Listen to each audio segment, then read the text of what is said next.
I've always been something of a ladies' man. Ever since my first girlfriend, I've been a firm believer in the love 'em and leave 'em school of thought. In high school, it caused some trouble.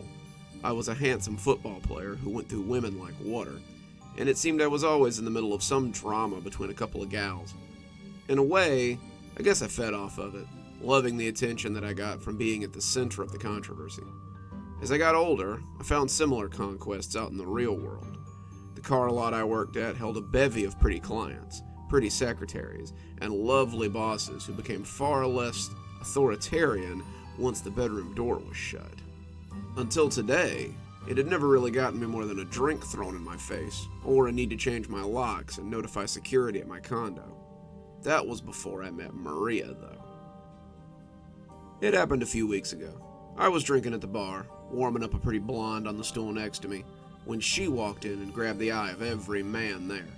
She took a seat, long legs moving beneath her red dress, mane of black hair falling over her shoulder, and I felt drawn to her somehow. The blonde barely seemed to notice when I left her, almost like she too was taken with this bewitching creature who had wandered into our lives. She smiled at me as I approached, asking what she was drinking as the collective eyes of the crowd fell away from us.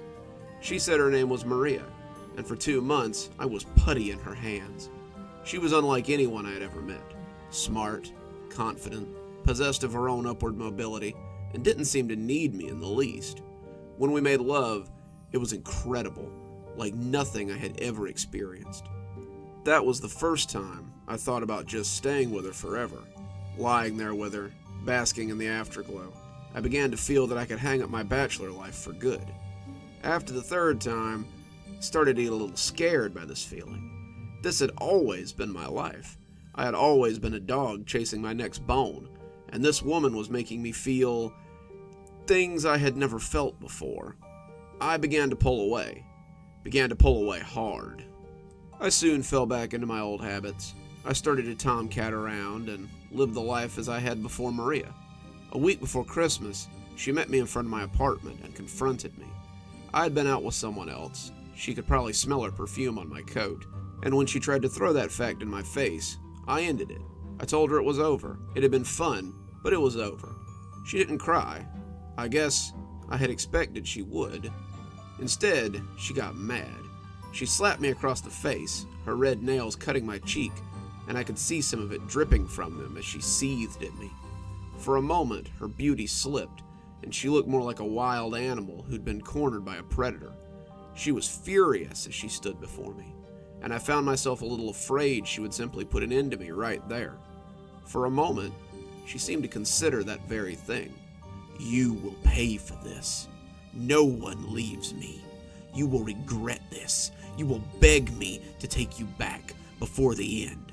You're crazy. We're through. You have no power over me," I told her.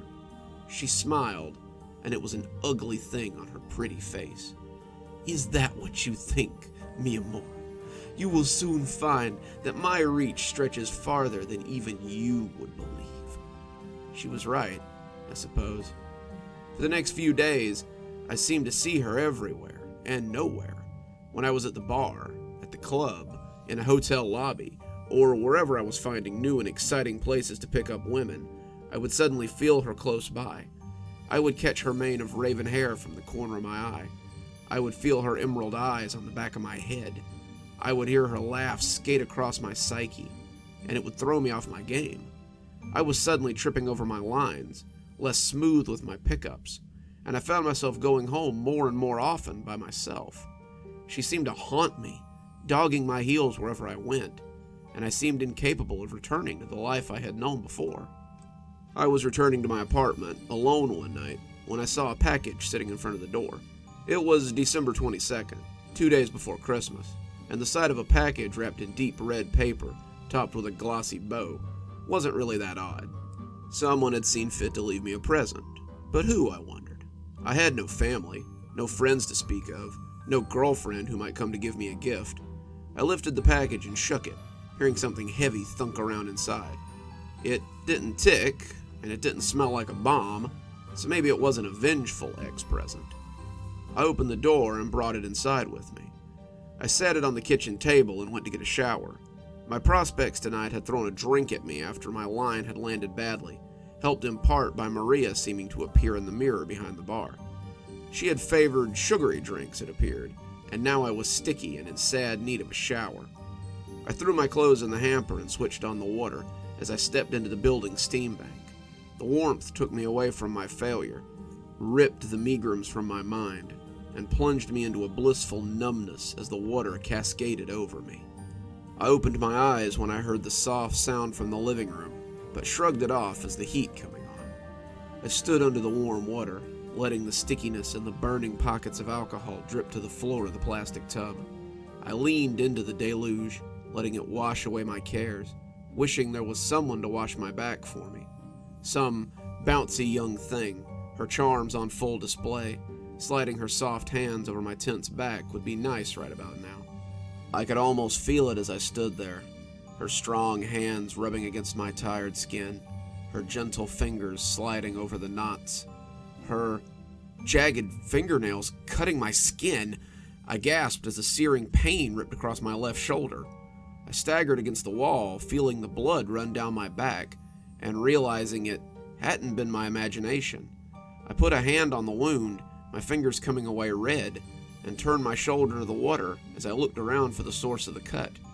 My shoulder erupted in white-hot pain as the hot water hit it, but I was more concerned about what I had scraped it against. I looked at the shower curtain, but it was free of anything that could have cut me. I looked at the opposite wall, anything that might be hanging from the ceiling, but I saw nothing.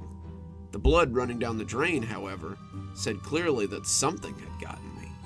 Looking in the mirror after I'd gotten out and dried off, I could see 3 long scratches down my shoulder.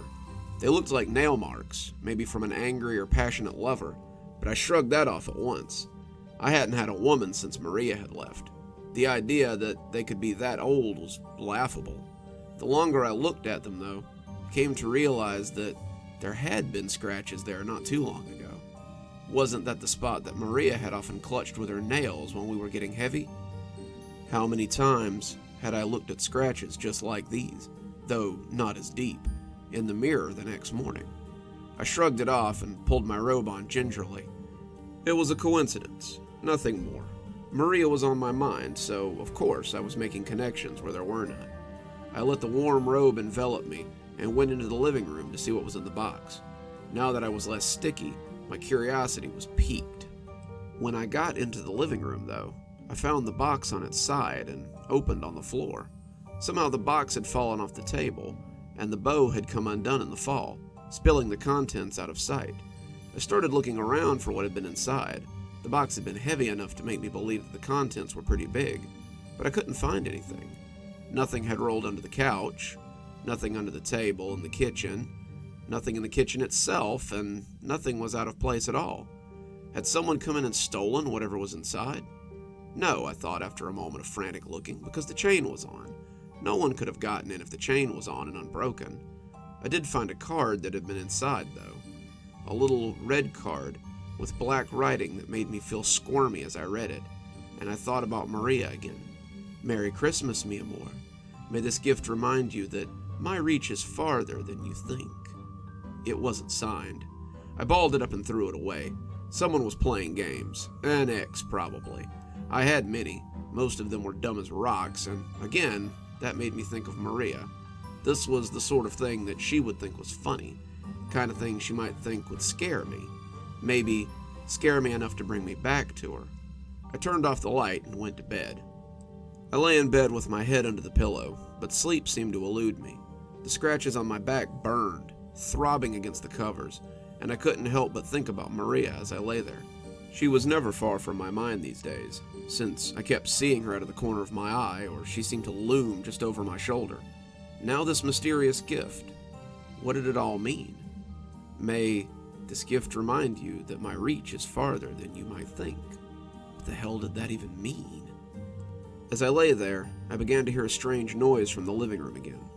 I heard something moving around in the quiet of the night, a soft scuttling like a rat or a mouse. I had never had a rodent problem. I was a pretty clean bachelor, all things considered. It was cold, and they were always looking for a warm place to hide, though. I made a note to call the landlord tomorrow so the exterminator could come out, and tried to get some sleep. Now, however, it was the scrabbling that kept me awake. I could hear the rodent in my living room, moving around and exploring my nice clean apartment, and the sound of its little feet was driving me crazy. I could swear it didn't sound like a normal rat. The cadence of its footfalls was off or something, and it just seemed to crawl into my ear as I lay awake. It sounded big, though, that was for sure. I made a note to myself to call the landlord right away in the morning. I did not want this thing making a nest in my house and staying any longer than it had to. When it turned its attention to the hallway, I sat up to make sure I had closed the door. I didn't figure it could get in with the door closed, and I laid down as I tried to get some sleep and ignore the annoying beastie. It would hit the door and go away, hopefully not nesting too deep in my apartment so the exterminator couldn't find it easily. The last thing I wanted was a whole family of rodents in my apartment, chewing up my furniture and leaving droppings on mine. When the door creaked open, I nearly jumped out of my skin. How would it open the door? Had I forgotten to close it firmly? Was the rat big enough to brood its way through it? I heard the little bastard wandering in and hunkered under the covers. Okay, so he was in here. It's not like he could climb into bed with me. I was a big dumb predator, and he wouldn't want to get too close. Rats only came and chewed people's faces off in movies or tabloids. In reality, they were cowards who barely ever bothered people beyond invading their houses and being a nuisance. It would crawl into my closet and probably chew on some of my dirty clothes I had on the floor, and that would be... I felt a tug on the comforter and shuddered as it pulled its way into my bed. I laid as still as I could, the weight of the thing pressing down on me. It was bigger than I had thought it was, its weight making me think of a kitten almost, and it definitely had more than 4 legs. It scrabbled over my leg, up to my buttocks, and over my back as it made a beeline for my head. This was insane. There should be no reason for it to get this close. Rats did not usually get this close to people. I began to remember these old stories about rats eating homeless people's faces, the victims waking up and screaming as the rat made off with their lips or a nose. Would he come under the covers to look for me? Did I want to give him that chance? I sat up suddenly as it scuttled over my injured shoulder, tossing back the covers and roaring at it like a pissed-off lion. I expected that it would send the little bastard running. It would piss itself all the way to the front door, not expecting a screaming human to be waiting for it. The little asshole had messed with the wrong guy today, and he was going to get more than he bargained for tonight. At the time, my only regret was that I would have to wash the comforter and sleep under an old quilt in my closet when it peed all over itself in fear. I wish that was the limit of my regrets that night. It turned out that it wasn't a rat, and my angry cry turned into a confused scream as quickly as it had started. It had danced back, crouched on the corner of my bed, as the light through the window showed me precisely what had been scrabbling through my house. As my scream died in my throat, we sat and stared at each other, another scream bubbling up my throat as it assessed me from its position of surprise. It was no rat, no mouse either. It was a hand. It looked just like Thing from the Addams Family.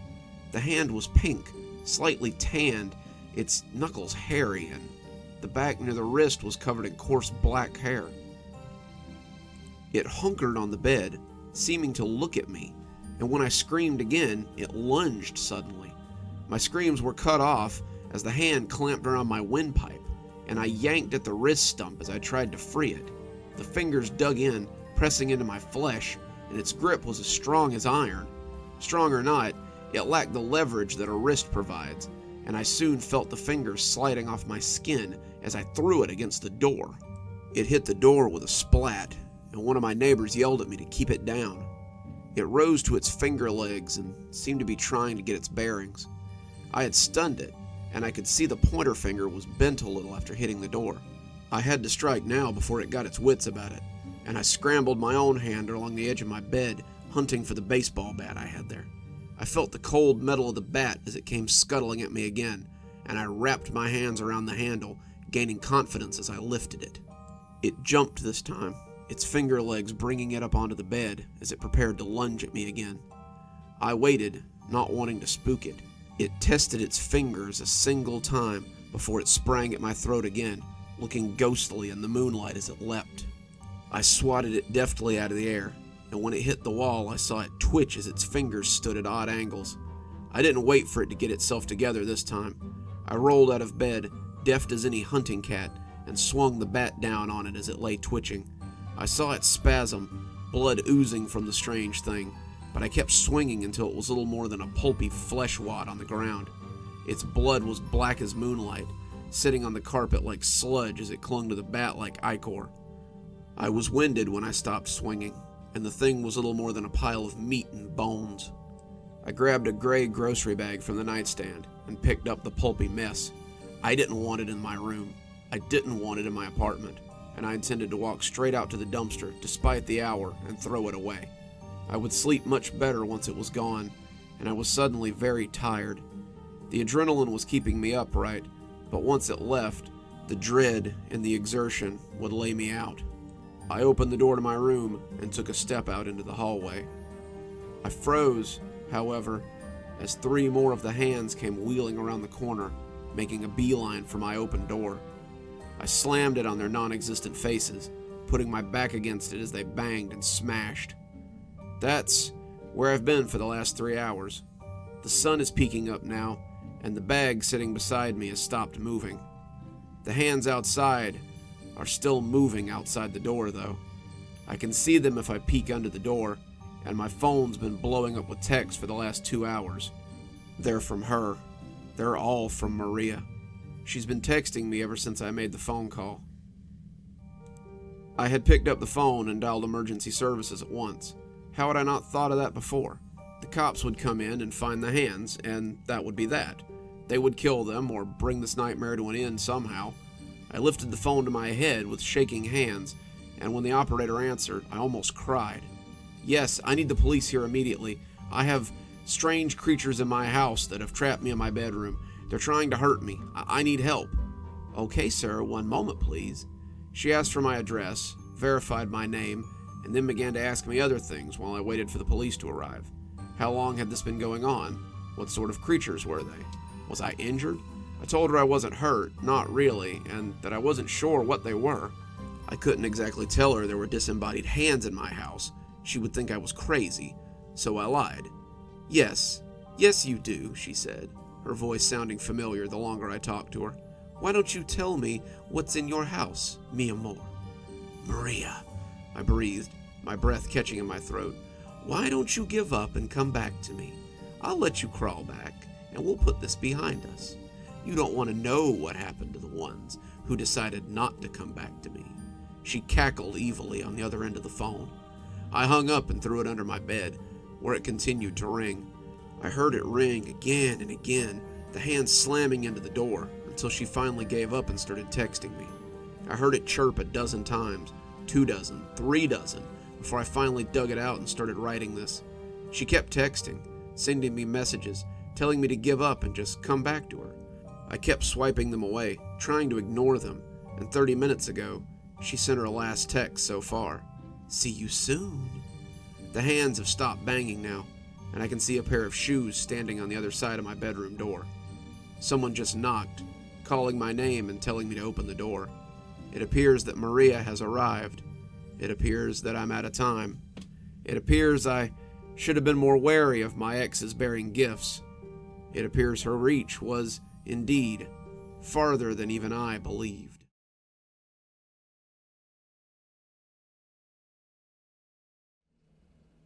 The black limousine pulled up outside his battered tenement building. Harold saw it from the dingy window, and as he turned to shamble towards the door, he coughed wetly into his elbow. His stomach lurched, and he felt that he would undoubtedly fill his pants. Harold was old, 58 in March, and in his time he had done many great deeds. He had served in the army during World War II, fighting for his country and earning great honor on the battlefield. That was the only way a Squiresdale boy could escape this rusty trap in those days, and Harold had returned with a purple heart and the respect of his neighbors and friends. He had shaken the hand of Wilbur Wimbledon, the bloody king of Squiresdale in those days, as Wilbur told him how proud he was of his sacrifice. His rat-faced son had glowered from the front row of folding chairs as the town clapped for the 4 men who had been drafted into war and returned home. It had felt odd standing up there where he had stood with 30 other men only 5 years before, and the ones who'd come back were less and more than they had been. That day, those 4 men, Harold included, had been the talk of the town, and the Wilmingtons had tipped their hats to those heroes on that day. Harold had gone on to run the town's hardware store until his health had gotten too bad to do even that, and his son had run the place for the last 10 years. At least he had, until he'd taken his life a year ago around Christmas time. Exactly 1 year ago today, actually. There was a knock at the door, and Harold steeled himself as he solidified his bowels. He had a job to do tonight. Harold had one last good service for this town, and he couldn't fail to close up loose ends. He was an old man, but maybe an old man was just what was needed for this last piece of work. Harold plucked at the envelope from the mantelpiece, sliding it into his jacket pocket as he went to answer the door. A tall man in a black suit was waiting for him. He seemed almost bored with the task before him, his smile the perfunctory mask of a servant doing a job. Harold nodded to him and let himself be led to the limousine as the faces of his neighbors watched like silent parishioners in some macabre ritual. In many ways, it was a ritual, the ritual that had been carried out since the city's founding, and Harold was just one more sacrifice before the altar of tradition. Harold stared out the window of the limousine as it carried him away from his home, a home that he'd never see again. One way or another, this would be his last Christmas. The Wilmington family owned Squiresdale. I don't just mean they owned the land. They did. But it's more important that you understand how the Wilmington family owned the town. The Wilmingtons had owned Squiresdale since its founding, in the same way that their forebears had owned slaves. They owned everything inside the town, people included, by way of owning every loan and mortgage given out by the bank, and everyone knew it.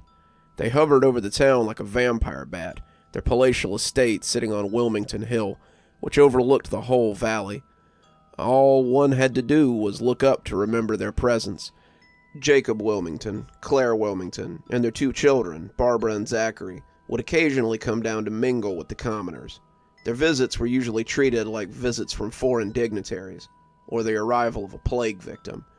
The Wilmingtons only came into town for one reason. They came to choose who would be their guest for Christmas Eve dinner.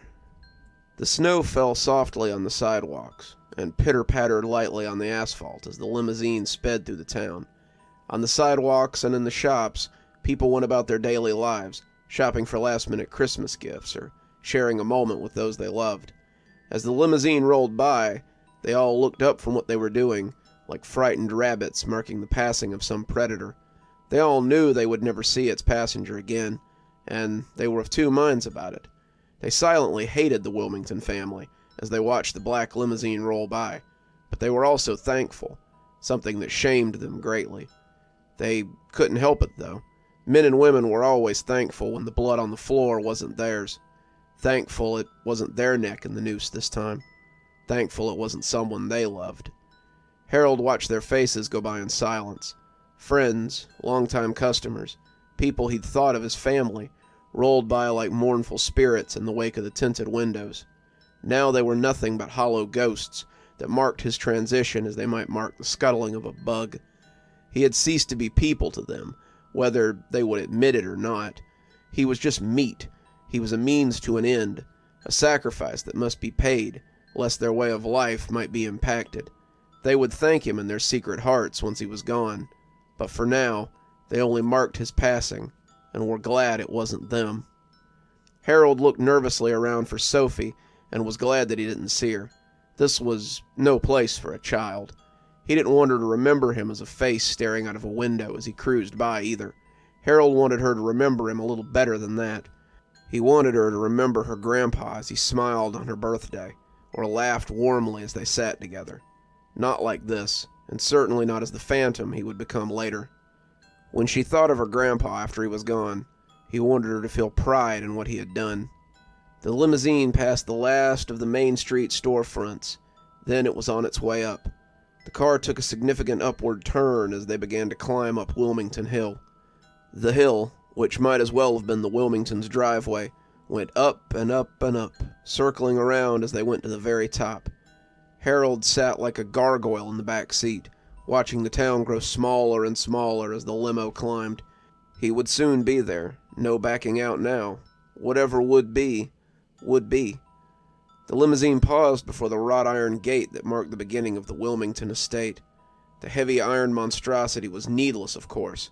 No one would have dared try to enter the Wilmington estate, and the few who did were never heard from again. But such a gate and the miles of fence around the estate were just another part of the appearance. The driver pressed a button on the sun visor, and the gate slid open to admit them. The Wilmingtons had kept up the tradition of Christmas Eve dinner since the town's founding. On Christmas Eve, they would choose one resident to be their guest at the spacious manor for the evening. At first, it had been an honor to take the wagon up to the old manor house. The citizens believed that the benefactors were giving their guests jobs, or even letting them stay inside the palatial house as guests. This theory lasted a few years before the truth became known one Christmas Eve. No one left the mansion once they were invited. Not after the incident. The trees slid by on either side of the limousine as it cut through the surrounding forest like a black serpent. Harold took it all in apathetically, wondering if Jonathan Harker looked at the forest around Dracula's castle in much the same way. He was traveling through the domain of a monster, and the picturesque forest and falling snow could do little to blunt that understanding. Harold was going to his death. Everyone knew it, but perhaps it wouldn't be in vain. At least he could save Sophie. That much he had done. They had been walking together when the black limousine crawled into town. Sophie lived with her aunt now, but Harold still took her on little trips now and then. Trips to the toy store, trips to the park, or just trips around town so the two could watch the leaves change or the snowfall. Sophie loved the trips out with her grandpa, and Harold looked forward to spending time with his only grandchild. Lisa hadn't wanted him to take Sophie into town that day. You know this is the time of the year when they come to choose the guest for Christmas Eve. Harold knew that. How could he forget? But he had begged her to let his granddaughter go Christmas shopping with him. We might get some flowers for her mother and father's grave, he said. And finally, Lisa had relented. They'd been walking towards the flower shop when he had seen them. The limousine came rolling around the corner like a big black cat, and Harold's actions had been purely reflexive. He had pushed Sophie behind him as the limousine rolled by, but not fast enough. Jacob Wilmington, the son of that rat-faced Carver Wilmington who had sneered at Harold as Mr. Wilmington Sr. had admonished him, rolled down the window. He had pointed at the little girl, and his smile was dazzling. It was the smile of a senator trying for re-election, or an undertaker trying to sell a new coffin, and he pointed at her as he asked her to come closer. She'd shaken behind her grandfather like an autumn leaf preparing to fall, but Harold had already made up his mind. He pushed her behind some nearby trash cans, and the crowd had pressed close to hide her from view. Sophie had remained unseen, and he'd stepped forward instead. Mr. Wilmington had looked puzzled, unsure of what had happened, but he smiled all the same and told Harold how he'd be honored if he'd come join his family for Christmas Eve dinner this year. "I can promise it'll be an evening that you'll never forget," he said, as the limousine rolled along, and Harold watched his doom roll with it. And just maybe, though, as a plan came to mind, he might make it a Christmas Eve that they'd never forget either.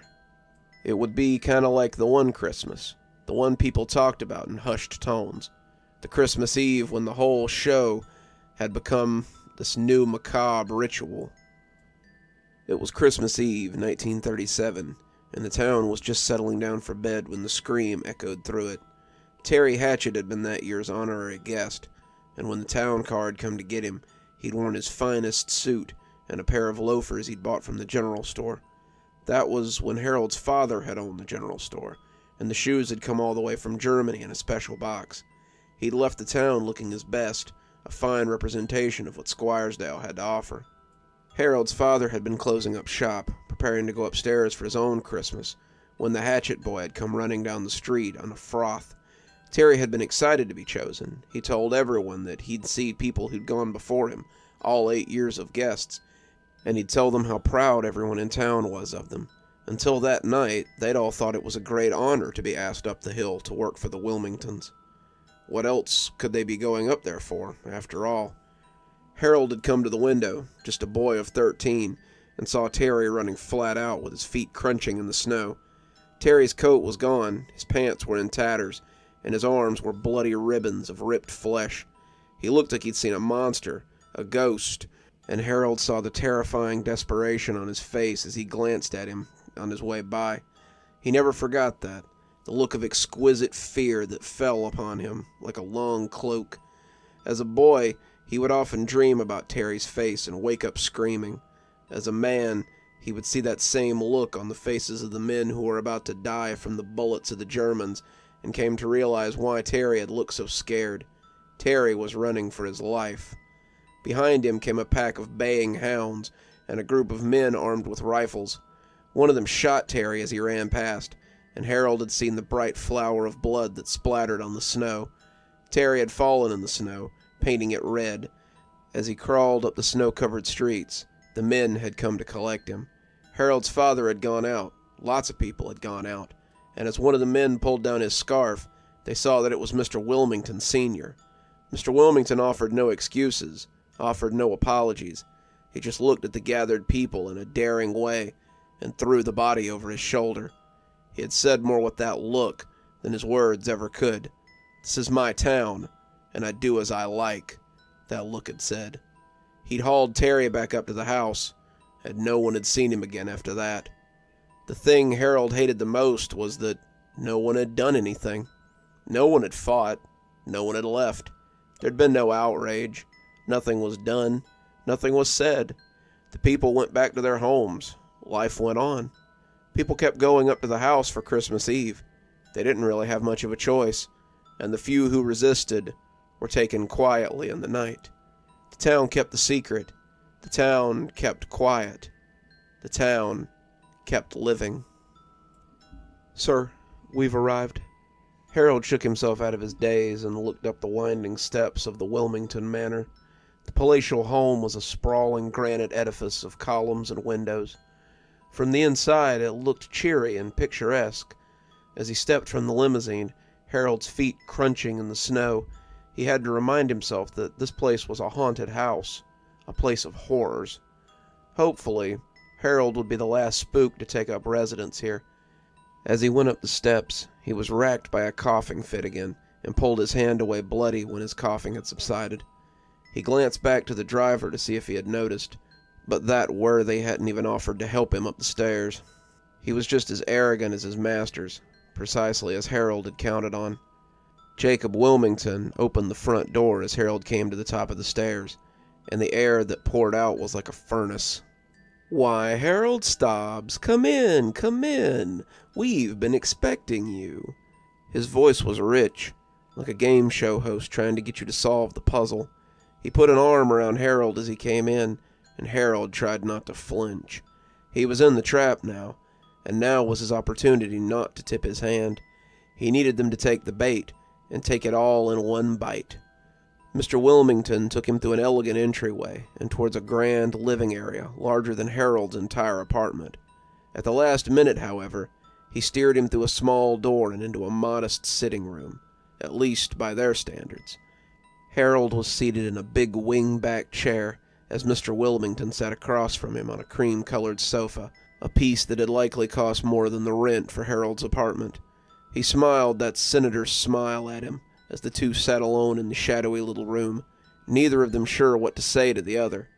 It was plain that Harold wouldn't beg for his life, or shout at him like the others had, but his silent acceptance was clearly off-putting to the man. When a man in a suit brought his drinks, Mr. Wilmington seemed relieved for the distraction. He offered one to Harold, who took it and swirled the liquid around in the crystal tumbler. It was bourbon, he could tell by the smell, and as Mr. Wilmington lifted a glass to him, Harold raised his own with none of the shake he had expected. Mr. Wilmington offered a toast to Harold's good health, and Harold offered one to his host's good taste. The two drank, Harold shuddering as he felt the fire enter his stomach. He wondered if Catherine had been offered a drink too, before they killed her. "Oh, before I forget," Harold said, sliding a shaky hand into his coat pocket, "I brought a little gift, something for your family." "Oh, you didn't have to do that," Mr. Wilmington said, sounding touched by the gesture. The good nature didn't go past his lying lips, and certainly didn't come close to his eyes. The man was amused more than touched, amused in the way that You might be amused when a dog brings you a ball on the first throw. Ultimately, that's all Harold was to these people, a momentary entertainment for people with nothing better to do. I just wanted you to know how much this means to me to be able to pay you back for even a fraction of what you've done for this town, Harold said as he laid the envelope on the table. His hands shook as he did so, and his fingers released the envelope as it still hung over the surface of the antique table. His glass tumbled to the floor, but didn't break as it spilled its contents onto the rich carpet. His words came out furry, muzzy, and his tongue felt like it was getting heavy already. Mr. Wilmington looked at the envelope, puzzled for a fraction of a second, and then the sitting room door opened as his wife and 2 children entered. They were all dressed in their best, the son in a black suit like his father's, the little girl in a sparkly gown like her mother. As the 4 arrayed before him, he could see the hands held guiltily behind their backs. Harold felt woozy. Sedatives had a way of doing that, he thought. As he began to settle into paralysis, Harold thought of Catherine again. She had probably sat in this same chair as she waited for her own death to come. Catherine. Catherine had been a rare flower growing in this dung heap. For Catherine and his son, it had been love at first sight. They'd been together since the first day of kindergarten, her hand in his when she got scared. Duncan had never balked her with the usual little boy superstition about cooties or girls being gross. He had loved Catherine, and had always been there to protect her. When they officially began dating in high school, their love was only a secret to the 2 of them. Catherine, however, had other suitors who would have loved nothing more than to see Duncan gone. Chief among them was Jacob Wilmington. He had seen her in town, visited the coffee shop she worked at every day just to pass a few words with her, and eventually tried to court her in his rich and less than subtle way. Many women would have been swayed by the pull of the Wilmington fortune. To Catherine's credit, she had eyes only for Duncan, though. Catherine had been the kindest woman Harold had ever known. Harold's wife had passed away when Duncan was barely out of diapers, and he thought of Catherine as the woman his son had been waiting for since then. They'd had 10 wonderful years together, and Harold had always been welcome in their home. When Sophie had been born, their family seemed complete. The shadow of Jacob Wilmington, however, never quite left their home. Jacob had been furious when she declined his proposal, days after Duncan had given her his ring. He'd sworn it would be the last mistake she'd ever make. Harold was sure that Jacob had wanted to choose Catherine that very year, but his father forbade it. Carver Wilmington, the rat-faced man on the bandstand, had said such an act would be spiteful as much as it would be shameful. He'd said it loud enough for the Commons to hear one December, when he refused to stop for Catherine as they stood by the corner on their way home, and chided his son for thinking such a thing was proper. "Such as you would tarnish our traditions. I weep for the day you take my place as head of this household." But, Harold supposed, Jacob had his revenge now, didn't he? When Carver passed 2 years ago, Jacob had made his choice clear. His children were the same age as Sophie, but it seemed that time hadn't softened Jacob's grudges. He'd come to the house that year, showed up on their doorstep, and personally invited Catherine to Christmas Eve dinner. She'd declined, thinking she had some choice in the matter, but she had overestimated Jacob's love for her. Sitting in their living room with Sophie, Harold had known that she had no such option, and heard clearly Jacob's veiled threats. Duncan had come out then, railing and threatening, but Jacob had made it very clear that his invitation was not negotiable. "Either you join my family for Christmas Eve dinner, Catherine, or your whole family does." She'd gone meekly when the time came, and she'd never been seen again. Duncan had hung himself 6 days later, on New Year's Eve, and sealed the desolation of his family. Harold had often had doubts about that. The Wilmingtons had proven that they could snatch people in the night over years of Christmas Eve snatchings. How hard would it have been to make his son's death look like a suicide? Harold had watched the same monster that sat across from him now sit across from Duncan and accept all his verbal abuse with a smile on his face. How much rage had swam beneath that mask, though. A hard slap rocked his head, and he momentarily came out of his daze. Jacob Wilmington's grin was less sensational than it had been a minute ago. Now it looked like something on a mental patient in a sanitarium as he crouched over Harold's chest with a knife in his hand. It was a big silver butcher's knife, its handle inlaid with gold and runes, and Jacob probably thought it symbolic or something. Maybe his father had even used it. Hell, his father's father. But to Harold, it was just another knife, suitable for only one job: killing. "We didn't want you to miss the party, old man. We wanted you awake for the last few moments of your life." The children, in their haste, were cutting his arms to the bone and looked up at him gleefully as they did so. Their cherubic smiles and polite town manners were cast aside.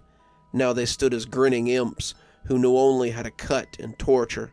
Jacob Wilmington's knife slid along Harold's cheek, and though he didn't scream, he could feel every cut as it ground against him. Mrs. Wilmington cowered behind them, however, unsure of her place. The others barely noticed, though Mrs. Wilmington had been from some old money elsewhere, likely elsewhere where these sorts of things are still considered barbaric instead of traditional. A white-hot pain lanced across his face as one eye went dark forever. Jacob, the bastard, had wrenched it out with his hands, and now he threw it into the fireplace as Harold watched with his dying breath. "Don't worry, Harold. We'll get your granddaughter next year. Then both your line and hers will be extinguished from this town forever. What do you say to that, Harold?" he asked, as he dragged the knife over the old man's throat. Harold watched the blood patter onto Jacob's upturned face, and with his dying breath, he whispered his final words into that lunatic grin. "I doubt it." Then everything went blissfully black, and Harold went to whatever fate awaits us all. The Wilmingtons pushed back from the table, Jacob dabbing in his mouth with clear satisfaction. It was one of the best Christmas dinners he'd ever eaten, better by far because it had come at the life of an enemy. The Staubs had taken something from him, and Jacob had sworn that he would never forgive and never forget. Catherine should have been his, had been his at the end, hadn't she? And for Duncan Staub to take his own life and steal the pleasure away from Jacob was unthinkably selfish. Duncan had been his to end, his greatest enemy, and then for Harold Staub to take away the privilege of killing his last blood descendant. Harold had needed to pay too, and now he had. He looked across at Clara and saw that she hadn't eaten her dinner. Her salad, yes. Her soup, yes. But her meat sat untouched. She had always been like this. Father had indulged her. If she doesn't want to participate, Jacob, then she doesn't have to. This is a Wilmington tradition, after all. But Jacob would have none of it. He'd forced her to eat some of Catherine, hadn't he? Now she turned her nose up at the rituals of his family again. "Clara, you haven't touched your meal," he said icily. Zachary yawned, his plate clean, but Jacob ignored him as he wiped a piece of bread around to get the last of his dinner. Clara jumped, taken out of whatever silent thoughts she'd been thinking, and looked at him with clear fear. I wasn't hungry," she blurted. "You know, the ritual always turns my stomach, dear.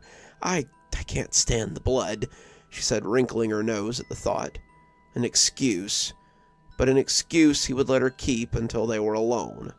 He knew better than his father. She would eat her dinner. "Well, since you're not hungry," he flicked the letter at her, "why don't you see what old Harold brought us for Christmas?" Barbara was fidgeting in her seat, making small, unhappy noises as she clutched her stomach. Zachary had bent over the table and was quietly snoring in a pool of gravy he had spilled. Jacob felt his own stomach do a little flip, but that was normal. Human stomachs were not used to such rich meat as this, and he knew it would pass after his bowel movement later that night. Clara picked up the letter, stained a little where it had fallen onto her plate, and opened it with a shaky hand. The letter was large, 3 pages, and she read it aloud in her trained and cultured voice. "Last Christmas, you took my son and my daughter-in-law from me. More than that, you took away the love of a family, something I will never see again. So this year, I bring a gift to you, a gift you can share with the whole town. I bring you—" She paused and looked at Jacob, unsure whether she should read the next part or not. "Well?" her husband prompted. "I bring you the fall of the Wilmingtons." She paused again, but then read on, unable to stop herself. "When I was in the war, we were stationed in a part of Germany known as Das Alte Land. It was called so because they kept the old ways and the old gods that were as strange to us as they were to many of the Nazi forces. You see, they were cannibals in the woods, old hill people who came out and attacked towns so they could take meat back in worship of their dark gods. They would eat the townspeople, crack their bones and drink the marrow, but only in the winter months. If this sounds familiar, it's because your family is likely some branch of that particular tree. You don't do it out of respect for the old ways, though. You do it because you've always done it. You do it because you're greedy and like the power it gives you over Squiresdale. But the people of one small town knew of a way to stop you, a punishment that certainly fits the crime." Jacob was cold as she read it, and for the first time in his life, he felt real fear course through him. Zachary grunted in his sleep, but Jacob thought it might be a little watery for his liking. As he looked over at his only son, he saw the tablecloth stained with long runners of red liquid that had come leaking out of Zachary's mouth. Barbara was crying now, big silent tears as she wiped at them with arms that came away streaked with red and long crimson tracks. He touched his own eye as something slid from it, and his fingers came away wet and red. They chose one person, das Elder Opfer, and sent them from the village when they knew the cannibals were coming.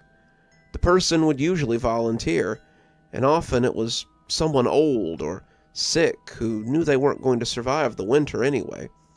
They made a sacrifice for the good of the community, Jacob, something as foreign to you as the idea of mercy. The cannibals would find and devour the person, but as they ate the flesh, the trap would be sprung. When they consumed the meat, they took a concoction of many different poisons inside them. I won't bore you with its mixture in your last few moments of life, but it's quite hard to get all those ingredients in the state, and they were very costly to the mixer. I acquired the necessary ingredients after you invited me to dinner, and the concoction was brewed and drank not an hour before I finished writing this letter." Barbara had stopped crying now. Her head was face down on the table, and as her mother had been reading, Jacob had received a front row seat for his own fate. She had bled from the eyes, from the ears. Her tongue had swollen in her mouth, choking her, and her last few cries had been gurgles of sheer terror. Zachary had stopped breathing before his sister, and now lay in a puddle of his own blood. Jacob wondered how long he had before the blood came oozing out of him as well. He could already feel the red tears beginning to slide down his face, but he was powerless to stop his wife from finishing. "You see, it has to be timed just right. Otherwise, the poison will eat its way through the stomach of the drinker and kill them most painfully. The eating of the stomach lining, however, is what brings it into the blood, which ensures that it will taint the meat and be ingested by the target. I've only guessed that you eat those you invite to your house, but seeing what I saw in the war, I'm very sure of my guess. I would wish you one final hope as you lay dying." Jacob pitched forward, convulsing a little as his eyes ran with blood. He vomited, expectorating thick red fluid that swam with undigested dinner. His tongue swelled up to block the rest of the spew as it came up, and the rest flowed into his lungs as Jacob choked on his dinner. As he fell into a pool of his own sick, twitching in his death throes, his wife finished the last of the letter. "I pray I'm made for a Christmas Eve dinner you'll never forget." And that was how on December 24th, at 10:07 p.m., Mrs. Clara Wilmington reported the death of her husband, Jacob Wilmington, and their 2 children, Zachary and Barbara Wilmington. She told the state police about the years of torture, the years of murder, the years of cannibalism, and the sacrifice of Harold Staub. And you, constant reader, can be sure that it was a Christmas that no one in Squiresdale ever forgot.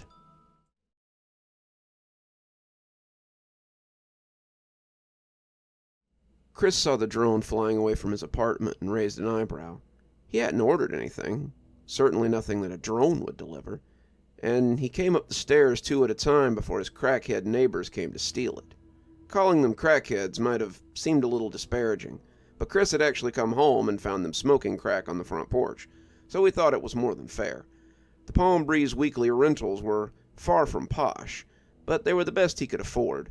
Chris had a dead-end job that barely paid him minimum wage and hardly worked him part-time these days. He was behind on his rent, looking at ramen noodles for dinner again, and if he was lucky, he might get halfway through tonight's football game before they shut his cable off. He bet that Robert was eating well, though, and breathed out angrily as he came to the top of the stairs. Of course Robert was eating well. Robert was rich. Robert was a doctor, and not the kind from a hospital. He had a perfect wife and perfect kids and a perfect home and everything handed to him. Robert had been the favorite ever since that damn test when he was 6, and there had never been anything for Chris after that. Robert was Chris's younger brother, 4 years his junior, but his parents had always had a soft spot for him. Chris had always sort of been a normal kid. He played outside, watched cartoons, made games with his toys, and never excelled at anything in particular. Chris was an okay baseball player, and he had helped take his football team to state when he was a junior. But his studies were never more than middle of the road. Chris was a solid C student, all of his teachers said so, and no one could much fault him for it. Robert, though. Robert was exceptional. His mother had been ecstatic when she got the results of the test. His grade had participated in one of those IQ test programs, and Robert had scored at the top of his class. The testers figured that he had an IQ around 194, and by their mother's estimation, that made him a genius. After that, Chris found himself left by the wayside more often than not. It was hard to focus on someone who didn't really seem to want to put in the effort. The package was about the size of a shoebox, covered in black duct tape, and spray painted to a metallic black that kinda clashed with the tape underlay. Chris picked it up, wondering what he had ordered. When did he have the money to order anything? He remembered the other night when his dinner had been a large bottle of Mad Dog 2020 and a quick trip to Oblivion. He had splurged on the largest bottle he could find at the gas station, something to wash down the hot dogs and the off-brand chips with, and it seemed that maybe he'd been doing some late-night purchasing, too. He sighed as he brought it inside, looking through the app on his phone to check how much of his money the little package had cost him. His bank account was still in the double digits, his savings barely in the single digits, so everything was normal there. He was glad that he wouldn't have to skip his meals till Friday, and his curiosity was piqued as he brought the package to the table. There was no address, return or otherwise, and he took the box cutter out of his pocket as he opened the tape. Chris expected it to spray confetti or a bad smell, the usual sorts of pranks people played, but inside was another box and a note. The box inside was red, about the size of a children's shoebox, spray-painted and wrapped in tape as well, and as Chris took the note out, he read it over carefully. "Hello, valued customer. Inside is exactly what you ordered, your deepest desire, and a warning. As we discussed, the item is not something to be taken lightly. It will not always grant you what you expect, but it will absolutely grant you your greatest desire. I've given you a chance to think about it before you proceed, and a chance to turn back if you're having second thoughts. Regards." There was no signature at the bottom. Chris read the note over a couple of times, not quite sure what to make of it. There were some disreputable people in the area, people way worse than the druggies next door, and Chris really didn't want these people mad at him. He rechecked the outside of the box, hoping for an address or something, but there was still nothing there.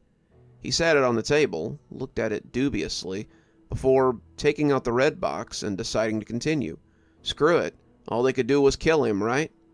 He cut the tape on the red box, and as he looked in, he found a green box about the size of an oatmeal box, with another note. "Hello, valued customer.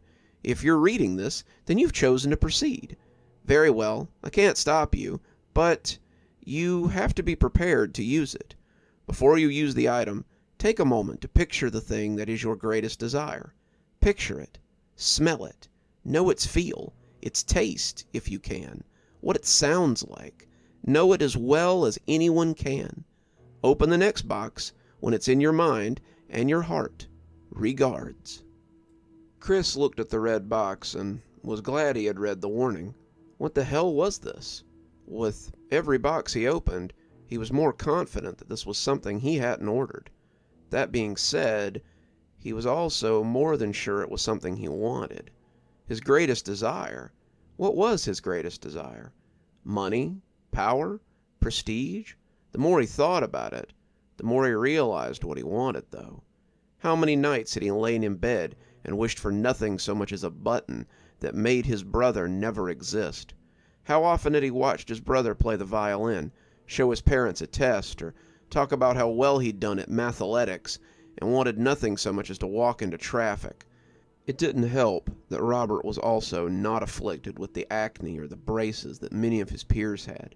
He was handsome, effortlessly fit, and many of Chris's girlfriends had commented on the fact that he was so much better looking than Chris. Chris knew what he wanted, but could he do it? He opened the red box and found a yellow box about the size of a bracelet box, and another note.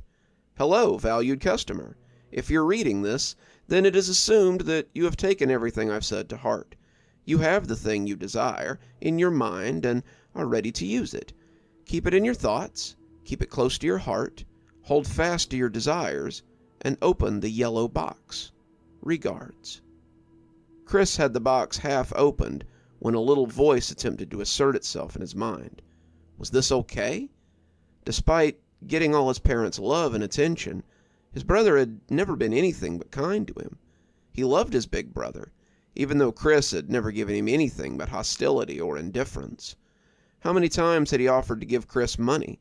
Not a loan, but just to give. How often had he offered Chris a job at Applied Genetics? Not quite as nice as the one I have, but even our janitorial staff make a fine living wage, he had said, giving him a look that begged him to accept. Chris believed that the job, like the offer of money, had been an insult, if not pity. Chris wouldn't have any of that from his little brother, especially when it was his fault that he hadn't managed to go to college in the first place. Chris still seethed about it, burning to this day about the fact that his current state was all due to the fact that there had been no money to send him to college. When Chris was a junior in high school, he had been offered a sports scholarship to a small college in state. It wasn't Yale or Harvard, but it would have allowed Chris to succeed. He could have studied something, could have made more of himself than just a register monkey at a grocery store, and it was all Robert's fault that he hadn't gone. His parents had heard him out, heard his plans, and told him flatly that he would have to ride the scholarship on his own dime. We have to think about Robert's future. He'll be going to college in 2 years, and he's studying some pretty costly stuff. We're going to have to save everything we have to get him there, and as much as we'd like to give you the same opportunity, your brother's studies have to come first right now. If you can pay your own way, you're more than welcome to go to college, but otherwise, I'm sorry to say we just don't have it to give. Chris crumpled the letter in his hand as he thought about it. His brother had left for college at 15, quite an accomplishment, with no less than 5 different scholarships to help him get there. They couldn't have given him just a little bit so he might have had a better life? How could a 17-year-old boy hope to pay his own way through college? They would have forced him into crippling debt for nothing except a chance at something better. Chris hadn't even played football his senior year. He just hadn't seen the point of it anymore, and after graduation, he had slipped into the life he now endured. Right? Bah! It was more than right. It was time for Chris to get his. It was time for him to get his due and his chance. He grimaced as he opened the yellow box, a corner slicing his finger as it caught on the way past. Inside was a blue box, about the size of a ring box, and another note. The letter splotched with his blood as he opened it, the little cut bleeding slightly as he read. "Hello, valued customer. This is your last chance to turn back. If you pack the box away again and place it on your doorstep, I will send my drone to collect it. There is no shame in choosing to walk away. One's greatest desire is often someone that no one wants once they have it. You would not be thought less of for returning the package unopened. If you choose to proceed, however, then close your eyes, keep the full image of your greatest desire in mind, open the box as you visualize it, and when you open the box, the desire will be fulfilled. Regards." Chris closed his eyes, thinking of his brother as he prepared to disappear him. He could smell his cologne, Old Spice, hear his voice as it droned on and on, feel his handshake or one of his hugs, remember the way his voice had changed as he grew, hear his laugh when he was happy, feel his pain when he was sad, and as he thought about it, Chris stopped halfway through opening the box. Was this really what he wanted? How many times had his brother called just to see what he was doing? How many times had he paid for dinner or lunch just to see his big brother?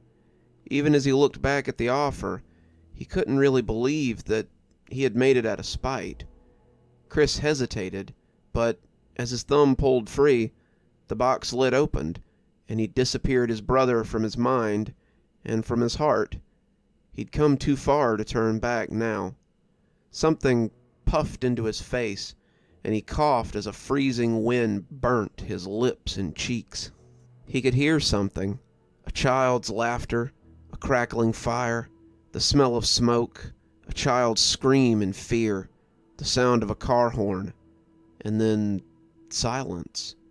He didn't dare open his eyes, thinking he had been sprayed with some sort of chemical, maybe even a hallucinogen, but as the seconds ticked on, he couldn't help but peek through his lids. He was still sitting in his filthy apartment. Nothing better, nothing worse. He looked around, confused, snorting when he thought about how he'd been taken in. He'd just wasted his time on someone's idea of a joke. Why had he thought something like this would actually work? He knew better than to believe in magic or curses or whatever this was. He let the box fall back into the larger box and went to the bathroom to wash his face. When he came back, his phone was ringing, and he was surprised to see that it was his mother. She never called unless she wanted to tell him about something that Robert had done, and he sighed as he picked it up. "Hi, Mom." "Well, don't sound so thrilled to hear from your only mother." Chris had a seat, turning on the TV as he waited for it to warm up. "Uh-huh. How's it going? What did Robert do now? Win a Nobel Prize? Get a raise? Cure cancer?" She was silent for a few seconds, and Chris had to look down at the screen to make sure he hadn't lost her. "Who?" she finally asked. "Robert? My little brother? The protege? Christopher, are you on drugs? You don't have a brother. You're an only child." Chris let that sink in, trying to dispute her, but realizing that it was becoming harder to remember Robert. He was like a distant memory, something from his childhood, and the memory was getting harder and harder to bring to the forefront. The longer he sat there, the less he could recall about him, and he suspected that soon there would be nothing left. "Right, my bad. I was thinking about something else, I guess." He and his mother had a short conversation, her asking when he was bringing his laundry and inviting him to dinner, and he hung up before a bored "I love you." Chris hung up too and looked around his apartment once more. If his brother had never existed, then why was he living in this shithole? Why was he still doing so poorly, if he'd gotten to go to college. He looked at the hat rack by the door and realized his apron was still hanging from the hook, meaning he still worked at the grocery store. It was like... He let his mouth slip open, the realization hitting him like a ton of bricks. It had nothing to do with Robert. It was him. This was just as good as it was going to get for him. As he sat on the couch, reflecting on all this, he jumped as something bumped the door. He walked quickly, wondering if it was a ghost, maybe the vengeful ghost of Roger? Reggie? Whoever he was here for revenge now or something, and Chris was relieved when he saw the manila envelope and the drone fleeing into the sky. He brought it inside, seeing the familiar message and not liking it at all. Dear less-than-valued thief, you have intercepted a very important package that was not meant for you. If you haven't opened it yet, then place it on the porch and leave it for pickup. If you have, then don't worry. My associates will be there soon to extract payment. Less than fond regards. Chris sat on the couch, feeling the cold eels wiggling in his stomach, his mind trying to cling to the memories of his brother, but unable as fear took root. No matter how terrible his life was, there was a silver lining. He wouldn't be alive to suffer it for much longer. That's when he thought back to his earlier thoughts, realizing how wrong he had been. If they could do something like erase a person from existence, then killing him wasn't likely the worst thing they could do.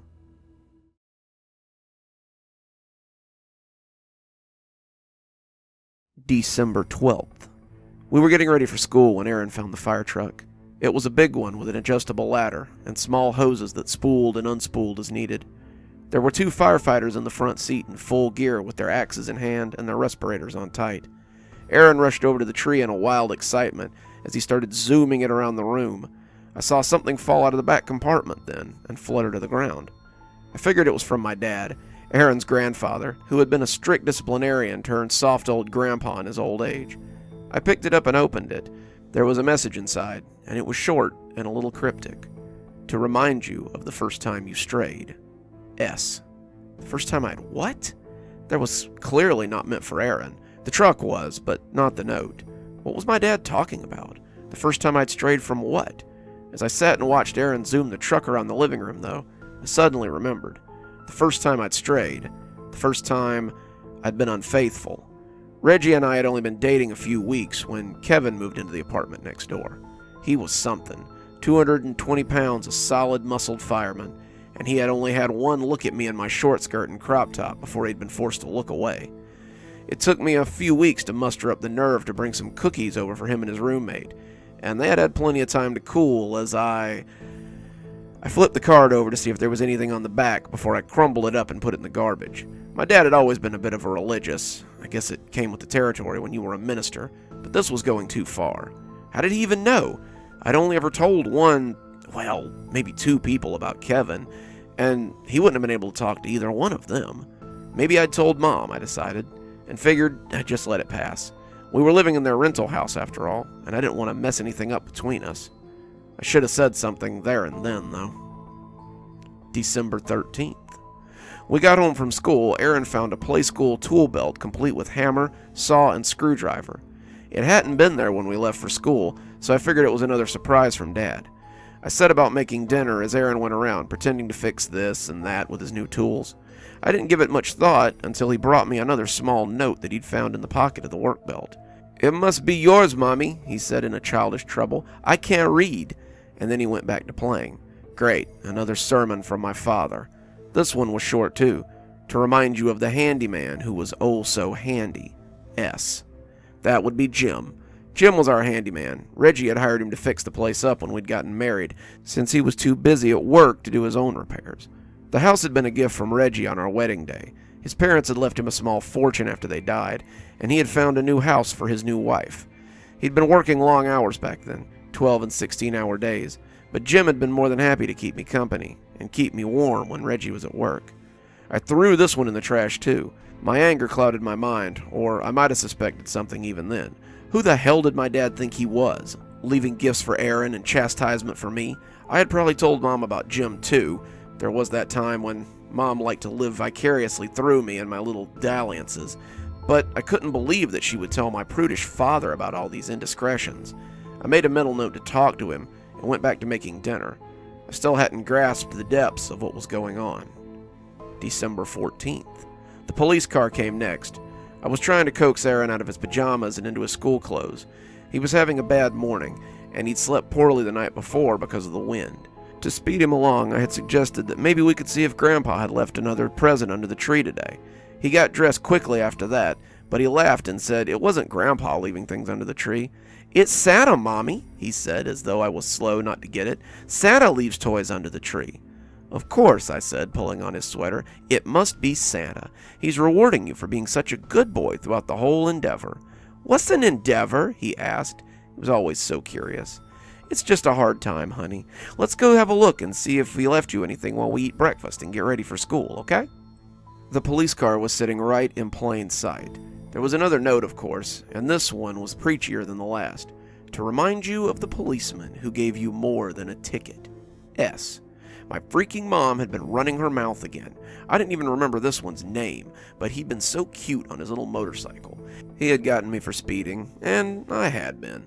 But a flash of the girls and a promise to let him put his handcuffs on me had gotten me out of that little jam. We'd spent a hot hour or so in the back of his squad car, and off I'd gone about my day. When I'd caught pregnant a few months later, Reggie and I had been trying after all, but Aaron did have the cop's sandy hair. I called my parents' house, but no one answered. Dad must be out early, maybe shopping with my mom or something, and I decided to call them that night. I'd had enough of Dad and his high-handed notes and his little spoiling gifts. I had never had a good relationship with Dad. What we had now was grudging love on my end, and a father trying his best to support his straying daughter kind of love on his. I would tolerate being in his debt, but I wouldn't tolerate his judgmental ways.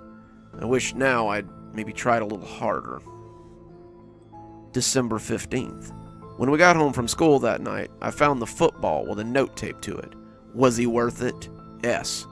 Aaron loved football, of course, but I didn't love the memory it brought. Derek was young, still in high school, and I'd seen him and his friends playing football in the street. From the moment I'd seen him, I'd wanted him. He had long blonde hair, he was built like a professional linebacker, and when he smiled, you could see all the carefree love of life that exists in someone who hasn't had their dreams smushed back in their face yet. He was going to LSU, he told me, as he lay naked under the covers on my bed. He was going to LSU and he was going to be a football star. He'd get drafted by some pro team, and maybe he'd even take me with him. I was the best lay he'd ever had, after all, and being with him had made me feel 16 again. Not a 30-year-old mother who'd never quite lost all the baby weight and knew she wasn't as sexy as she had been once. Didn't Reggie tell me so? Not with his words, but with his actions, with his lack of affection, with his lack of attention. I had liked it. I had liked him. I didn't like this note. I tried to call Dad again, but their home phone went to machine. It was 8 o'clock at night, for God's sake. Where the hell were they? Didn't old people usually go to bed early? I'd call him in the morning, I told myself. I'd call him and put a stop to this. If he wanted to give Aaron toys, he could wait until Christmas like a normal person. This needed to stop. December 16th. That morning, I found the straw that broke the camel's back. There was a children's craftsman workbench in my living room, bristling with tools and little building projects, and Aaron ran to it like a kid on Christmas morning. He put on the hard hat and went to get his tool belt so he could get to work, but I was already searching for the note. Where was it, Dad? Where was today's sermon? I already thought I knew what it would say, but I needed to see it, needed to read it. I nearly tore it in half opening it when I found it in the tool bench's little cubby. You just couldn't help yourself, could you? You needed seconds. S. Jim had gotten in touch with me after Aaron was a year old. He said he thought about me often and wanted to see me again. Reggie was at home more now, liked to spend time with the baby, so I had gone to book clubs or got a gym membership so I could get out of the house for a while and feel less stir-crazy. These trips were always to a nearby hotel, so Jim and I could rekindle our relationship in private. After 3 sweet weeks, he told me that his wife wanted to try and work things out, and I never saw him again after that. I did tear the note in half after I'd read it. I called my parents' house in a blind rage. Dad picked up on the second ring, and he sounded like he'd been awake for hours. I could hear Mom puttering about the kitchen in the background, and before he spoke, he swallowed a bit of whatever he'd been eating. I could see Mom now as she cooked his breakfast and ironed his clothes, and he just sat at the table and wrote his sermons and got ready for another day of being retired. "Good morning, sweetie. Is everything okay? Did the wind do any damage last?" "You know perfectly well that my house is fine, Dad. I want to know why you keep leaving these little notes and toys under my Christmas tree." I was angry. I was fuming, and I was expecting some high-handed religiosity about being sure your sins will find you out, or polluting the garden of your marriage with strange seeds. But I got none of that. What I got was confusion. Toys? "Sweetheart, I haven't been over to your house in about a week. Not since we watched Aaron so you could go to that office party. We went to see friends out of town. We left Monday night, remember? We only just got back last night. I saw that you'd called, but it was so late that I didn't bother calling you back." I shuddered, my blood running a little cold as he said it.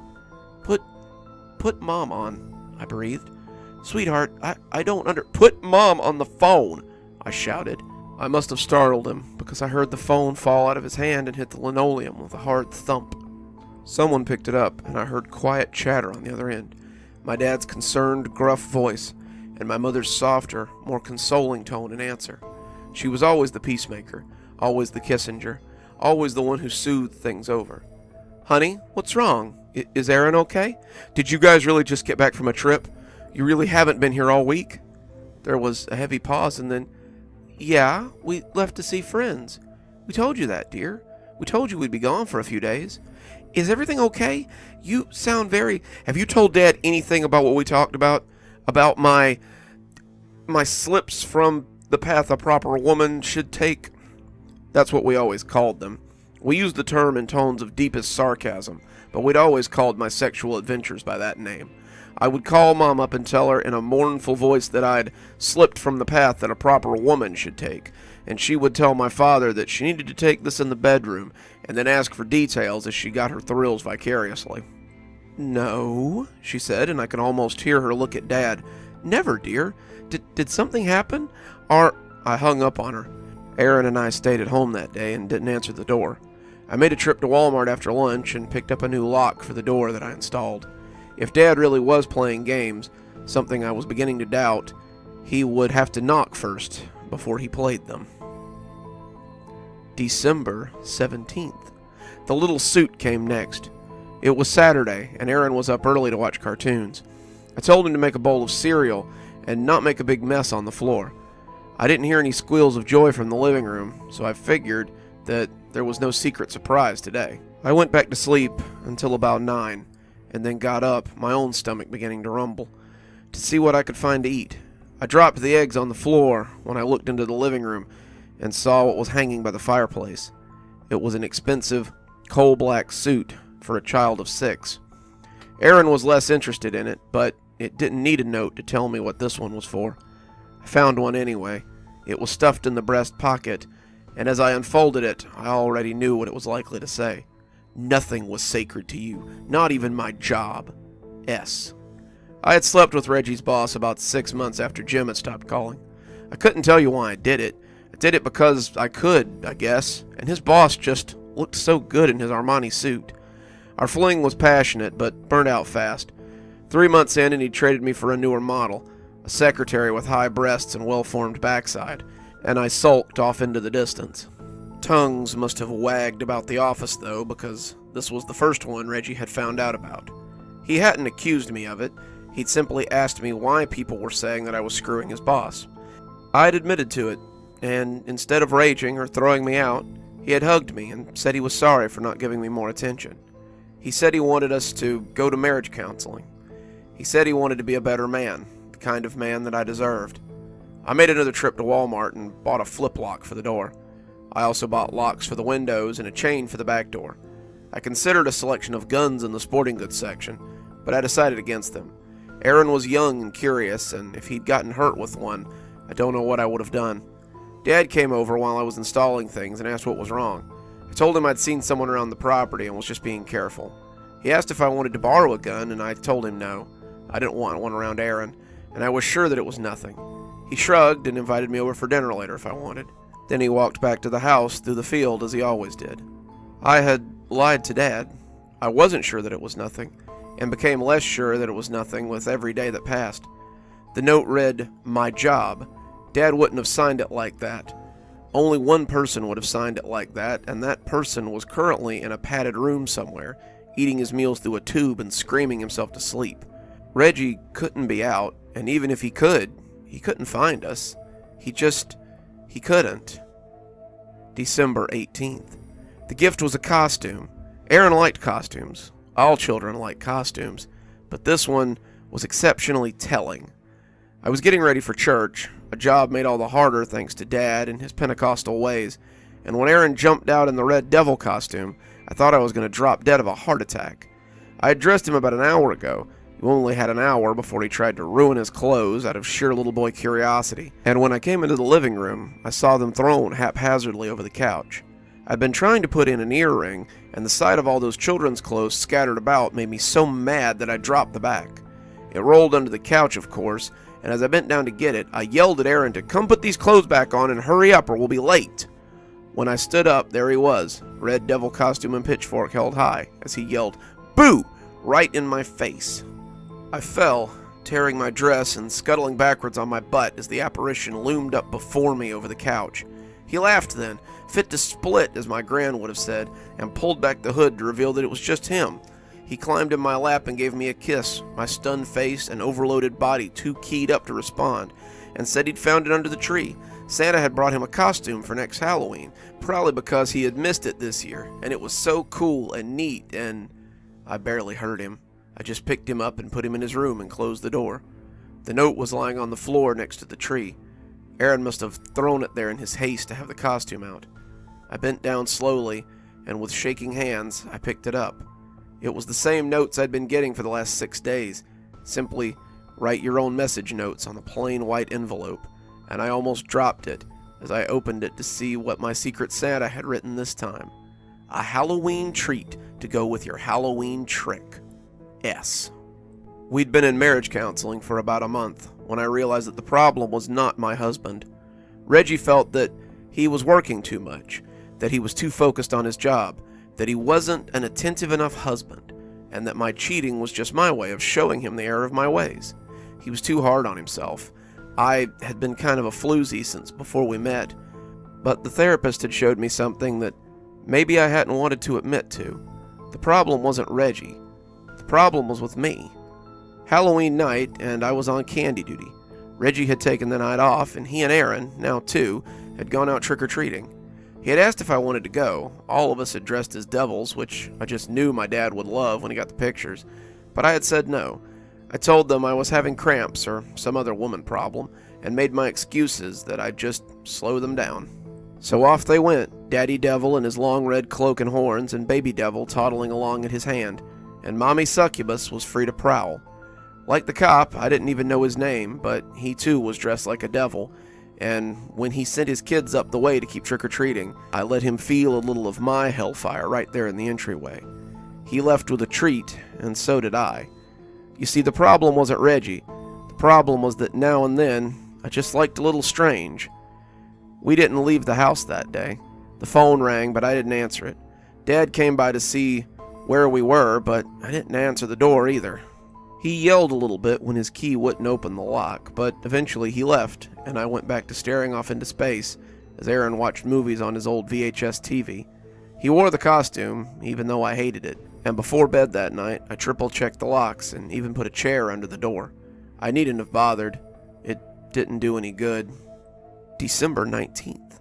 There was a remote-controlled speedboat and another note. So you remember your time on the water. S. I had met the man with the speedboat while we'd been at the lake house. He was tan and fit, and he'd been watching me sunbathe all day. When he invited me onto his boat, I asked, coyly, if he didn't think his wife would mind. He said he really didn't care, and I found that I didn't either. His boat hadn't been the only thing to go fast, though. We stayed home again, and I made another trip to Walmart. I changed the locks again, and bought a camera system for outside. December 20th. We stayed home again after I found a doctor's outfit under the tree. Did you enjoy your weekly doctor's visit? S. Dr. Klein had been my gynecologist for years. His seduction was the easiest of all, and he knew his way around my body better than I did. He dropped me as a client afterwards, but at least he didn't tell anyone. I always thought that was decent of him, more decent than I deserved. I spent the day going over the camera footage. It was a night vision model, so I knew I'd be able to see anyone creeping up at night, but in the hours of spooling through the footage, I found absolutely no one.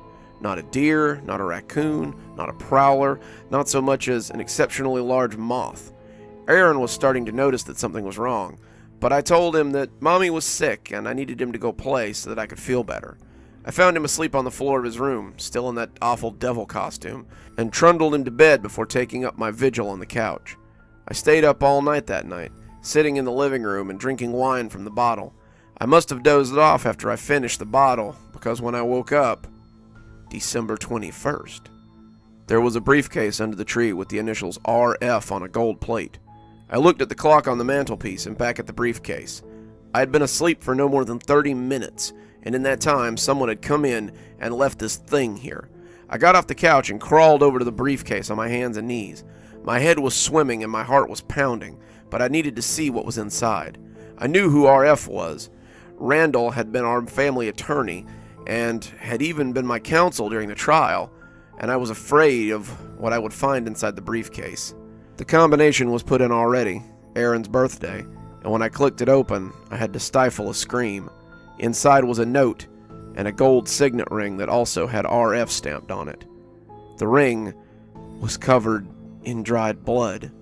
I'd counsel you to think about your many sins. S. Randall had been a family friend for years. We'd gone to the same school, the same church, and known many of the same people all our lives. I knew he had a crush on me. He had a crush on me since Sunday school, and I suspected I might need him in my corner at some point or another. When I'd invited him to my bed, you'd have thought Christmas had come early. He was an adequate lover, enthusiastic if not well equipped, and by that point, Reggie had begun to suspect that therapy wasn't working. He'd go right on suspecting it for another year or two, before he finally had his breakdown. I called Dad then. It was the middle of the night, and I expected to find him groggy and grumpy, but for some reason he was awake. He said that something had been nagging at him for a few days, and he'd gotten up to have a glass of water and read his Bible when I'd called. I called him over to the house right then and there and told him everything. I told him about my cheating. I told him about how my marriage had imploded. I told him about why Reggie had gone crazy. I told him about the gifts and the notes and everything that terrified me, and he took me in his arms and calmed me down. We reviewed the footage from my new cameras, and after a few hours, he too could find nothing. He left for a few hours, and when he came back, he had a sleeping bag and a .38 in a holster. Your mother is going to watch the house for a few days while I stay here. We'll catch whoever's sneaking into your house, hon. Never fear. I wish he'd been right. December 22nd. Dad woke me up at 4:30 a.m. and told me to come have a look at this. I'd been startled awake as he shook me, and I detached myself from Aaron and pulled on my house coat as I went into the living room. I'd brought Aaron into my room to sleep. It certainly made me feel better, if nothing else, and he'd wound himself around me in that way that children always seem to. I'd been dreaming of Reggie.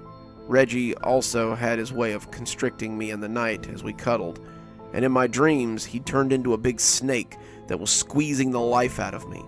He'd struck at my face just as Dad had woken me up, and I'd probably startled Dad with the violent way I came awake. As I came into the living room, I could see Dad's sleeping bag beside the couch. It was rumpled and looked like he'd come out of it in a hurry. He pointed to the fireplace, and I saw a wrapped box sitting there with a neat card attached to the top. Dad said he couldn't have dozed off for more than an hour, and when he'd woken up, the box was just there. It was a big box, wrapped in holiday paper and topped with a bow. The card looked spooky, almost skeletal, and as I took it, I had already figured out that this present wasn't for Aaron. This gift was for me. We told him how we felt, but how did he make you feel? S. He was talking about Dr. John. Dr. John had been our counselor for 3 years before I finally pulled him off his high horse. I'd had to tell him every one of my dirty little secrets, and I could tell that over the years, he was getting more than interested. He was the one that listened. He was the one who was there. And what he lacked in the looks department, he made up for in experience. I opened the box and immediately dropped it with a throaty scream. It fell sideways, and a pair of arms fell onto the fireplace. They were starting to gray a little, but they were still recognizable. They had been hacked off at the elbows, and they were covered in coarse black hair that ran halfway up the hands. Dr. John had been possessed of very hairy arms, and even the backs of his fingers had little black hairs on them. They didn't have to be his arms. They could be the arms of any man. But I suddenly knew that they were his. I knew how the person knew who all my lovers were, too. John had probably been happy to tell him if it might save his own life. He told Reggie that we were sleeping together after all. I burned them outside in a burn barrel, and despite my dad's objections, I did not call the police. December 23rd. There was no package that morning. Dad was up and making coffee when I awoke, and he handed me a plate of eggs and said it had been a quiet night. He asked if I minded if he went home and got some sleep. I said I didn't care and promised to call him if anything happened. He left me the gun, telling me to keep it out of Aaron's hands, and left through the field back to his house. I wish I'd said more to him. I wish I'd told him I loved him, but it's too late for that now. Aaron and I had an almost normal day. We ate breakfast, watched TV, and even wrapped a few gifts for Mom and Dad as I sat with Aaron and watched Rudolph the Red-Nosed Reindeer and Frosty the Snowman tell their tale for the 1,000th time. There was no school to call out from. School was on break until the first of the year, and Aaron and I just enjoyed a nice, quiet day at home. Around 5:30, I realized I needed tape to finish wrapping. We got into the Range Rover and went to the store a few miles up the road. Mom and Pop stores were closed up, but the chain stores were usually open this time of year and could be counted on not to close until Christmas. I got some stuff for dinner, the tape, some more wrapping paper, and wished the bored-looking clerk behind the counter a Merry Christmas as Aaron and I went back to the car. I stopped in the parking lot as fine white snow began to fall all around us. Aaron laughed and danced in excitement, catching the snow in his mouth and jumping around as children do in the snow. The wetness fell around me, but I was lost to it. I had eyes only for the Range Rover, for the windshield, for the monstrous lump that sat in the front seat and grinned at me menacingly from behind the steering wheel. It couldn't be. It was impossible. But there it sat like a cancerous sore on the front seat of the SUV, mocking me. A Christmas present with a familiar white card. Aaron was sullen the whole way home. "I want to open the present, Mommy," he whined as I slid through the deepest snows and tried to call my parents' house again and again. "It's for me. It's from Santa." "No, Aaron, this present is for Mommy. I'm just sure of it," I said with false glee. The phone in my hand rang and rang and rang again. Why weren't they answering? Surely they haven't gone out now. Dad must be awake. I needed them. For what felt like the first time in my life, I needed him, and I had a sick feeling in my guts that I'd never see either of them again. Aaron and I pulled up in front of their house, and it sat dark and still. 5:30 should have been prime time for my parents. Dinner to eat, paperbacks to read, crosswords to complete, Mom's knitting needles clicking away, and the darkness inside made me feel sure of what I already knew I'd find. "It looks scary, Mommy," Aaron said, and I agreed with him wholeheartedly. I didn't want to take him inside. I didn't want to go inside at all, but I knew I couldn't just leave them in there. I unbuckled his seatbelt and took him by the hand, and we walked inside the dark house where I did not want to go. The door was unlocked. It opened on oiled hinges and gave out none of that creepy funhouse squeal you always hear in the movies. The living room fire was out, and Mom and Dad's easy chairs looked like crouched ogres in the darkness. I flipped on the lights, and the cheery Christmas tree lights blinked into illumination. The overhead lights didn't come on, and as we walked in, I heard glass snap under my boots. The naked light that hung from the ceiling fan had blown, or had been broken, and in the twisting light of the Christmas tree, we made our way to the kitchen. That's where we found Mom.